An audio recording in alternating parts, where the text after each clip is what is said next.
স্বপ্ন দেখবে তার জন্য স্বপ্ন একটা দিক নির্দেশনা, আরেকজনের জন্য সেটা মানা কোনো জরুরি না। আর হাদিস শরীফে আছে স্বপ্ন 3 ভাগে বিভক্ত। আর রুইয়া হাদিসুন নফস, এটা মনের কল্পনা থেকে হতে পারে। আর রুইয়া মিনাল্লাহ, আল্লাহর পক্ষ থেকে হতে পারে। আরেকটা হলো মিনাশ শয়তান, শয়তানের পক্ষ থেকে হতে পারে। কয় ভাগে ভাগ?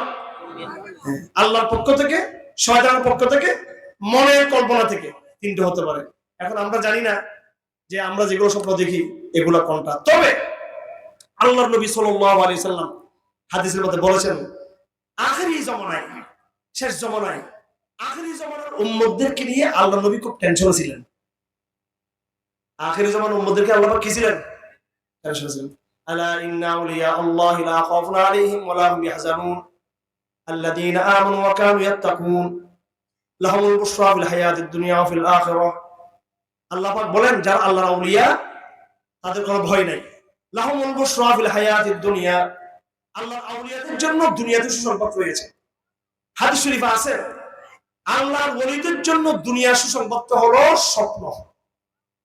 এবং হাদিসে আছে ইজা তাকারাবাজ জামান, যখন আখিরি জামানা সন্নিকট হবে, দাজ্জালের ফিতনা, ইয়াজুজ মাজুজের ফিতনা, নারীবাদের ফিতনা, নানা রকমের ফিতনা যখন শুরু হবে, আল্লাহর নবী বড় টেনশনে ছিলেন।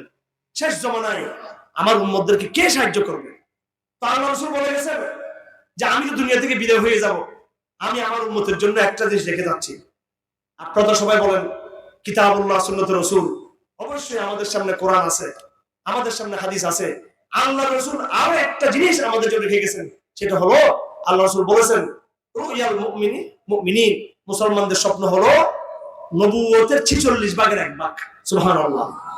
কয় ভাগের? 46 ভাগের 1 ভাগ। কিভাবে 46 ভাগের 1 ভাগ?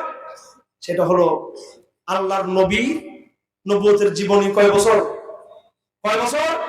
23 বছর। কয় বছর? 23 বছর।